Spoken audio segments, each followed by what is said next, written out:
Subscribe कीजिए techno इन channel को and bell icon को दबाइए लेटेस्ट टेक्नोलॉजी वीडियो सबसे पहले देखने के लिए। Hello friend, this is Bhaskar and you are watching Technoin. Friend, last video में मैं आपको दिखाया था इस फैंटम 4 ड्रोन का unboxing and a test fly.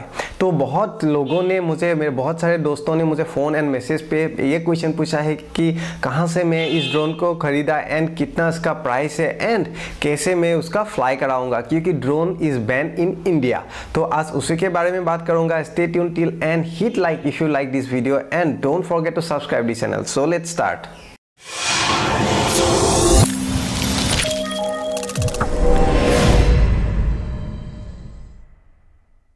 Friend, drone is ban in India, तो इसलिए ड्रोन को खरीदना ही नहीं, ड्रोन को बेचना भी एक क्राइम बोल सकते हो आप। It's band. तो मैं I can't say direct exact place कहाँ से मैं ये खरीदा हूँ। तो ये बता सकता हूँ कि from Delhi I have purchase this drone.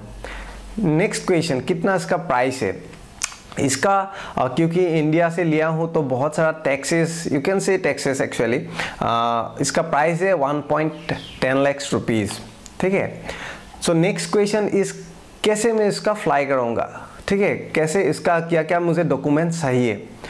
First thing, जो ड्रोन 2.4 गीगाहर्ट्ज के अबव पावर का है, that those drones are ban in India. And जो 2.4 गीगाहर्ट्ज के बिलो होता है, it's not ban in India because India में इसको टॉय बोला जाता है। It's a toy type of drone, toy category में दिया गया है। ठीक है।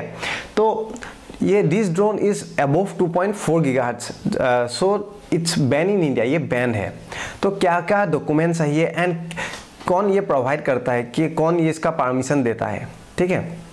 फर्स्ट थिंग, अगर आप लीगली एक ड्रोन लेना चाहते हो तो आपको अप्लाई करना पड़ेगा from DGCA, director general of civil aviation. ठीक है। ड्रोन का हर एक परमिशन जो देता है यही डिपार्टमेंट देता है, DGCA, director general of civil aviation. तो ड्रोन खरीदने से पहले आपको चाहिए यूनिक आइडेंटिफिकेशन नंबर। ठीक है, UIN number.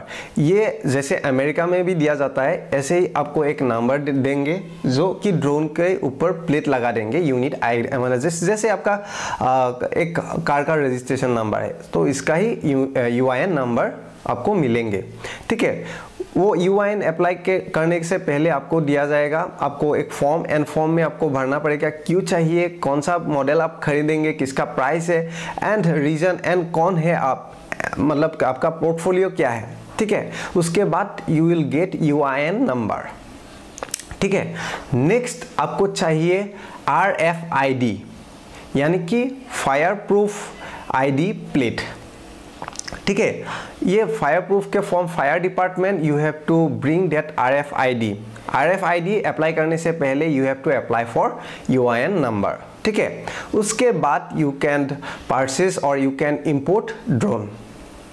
Next thing, import करना आप जहाँ से भी हो दुनिया का, जहाँ इंडिया के बाहर से आप इंपोर्ट जब करेंगे, ये कस्टम जो हम लोग बोलते हैं आमदनी, तो ये इंपोर्ट डिपार्टमेंट, आपका custom department from in every international airport, इसको जो भी हो आप लाने नहीं देंगे। सपोज मान लीजिए आप दुबई गए हो, मलेशिया गए हो, तो वहाँ पे सर्विस सेंटर है, ऑथराइज डीलर्स है, तो वहाँ से आप लेके आ गए तो एयरपोर्ट में ये रख लेंगे, इसको तोड़ देंगे, नहीं तो कुछ कर देंगे, पर आपको नहीं देंगे। ठीक है। इट्स पॉसिबल समटाइम्स, आप अगर रात को आते हो, मिडनाइट आप लैंडिंग करते हो, तो लाते हो, तब इट मे बी पॉसिबल। ठीक है। तो इसको इंपोर्ट ऐसे नहीं कर सकते हो। नेक्स्ट, ये फ्लाई करने से पहले क्या क्या चाहिए, कैसे आप फ्लाई कर सकते हो? फर्स्ट थिंग, आपको you have to apply again from DGCA। ठीक है। DGCA में आपको अप्लाई करना पड़ेगा एक लाइसेंस का, उसको बोलते हैं unmanned aircraft operator permit, UAOP। इसको you can say as a pilot licence. ठीक है। तो you have to get UAOP। ठीक है। तो उसको लाने से पहले, वो लाइसेंस लाने से पहले आपको पूरा डिस्क्रिप्शन देना पड़ेगा, क्यों लिए हो, कैसे लिए हो, कहाँ से लिए हो, कौन सा मॉडल है, कितना प्राइस है। ठीक है। एंड परमिशन है, वो परमिशन फ्लाई करने से मिनिमम 90 डेज से पहले आपको अप्लाई करना पड़ेगा, ठीक है। And it will valid till 2 years UAOP unmanned aircraft operator permit. क्योंकि जो ड्रोन है ये director general of civil aviation ने 2014 अगस्त में उसको बोला गया है अनमैन्ड एयरक्राफ्ट सिस्टम, ठीक है। तो इसको every unmanned aircraft system fly करने से पहले you have to get that licence. क्यों, मतलब ये लाइसेंस कब चाहिए? अगर आपको फ्लाई करना है लाइसेंस चाहिए, पर अगर आप 200 फीट के अबोव फ्लाई कराएंगे, ठीक है, above 200 feet, then only that licence is required, ठीक है। अगर बिलो 200 फीट तब क्या करेंगे? Below 200 feet you have to get first thing from local authority like deputy commissioner, ठीक है। नेक्स्ट सुपरिटेंडेंट ऑफ पुलिस, तो उससे लाइसेंस एक आपको एक नो ऑब्जेक्शन सर्टिफिकेट देंगे, ताकि उससे वो अप्लाई करने से पहले again you have to give क्यों लिए हो, कहाँ से लिए हो, क्यों फ्लाई कराओगे, ठीक है। तो वेडिंग में और नॉर्मल एक आपको मूवी बनाना है, तो एक डॉक्यूमेंट्री बनाना है, for that purpose you can get that permission from local authority, ठीक है। वो नो ऑब्जेक्शन सर्टिफिकेट देंगे आपको, then you can easily fly. And कोई भी पब्लिक कंप्लेंट अगर करते हैं तो you can show them that licence, because it will be for some documentary or for commercial purpose, ठीक है।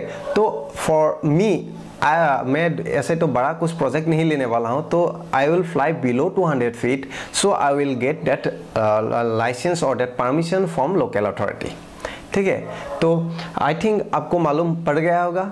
आई think you have like this video, so hit the like button. And अभी तक subscribe नहीं किया तो सब्सक्राइब टू माई चैनल।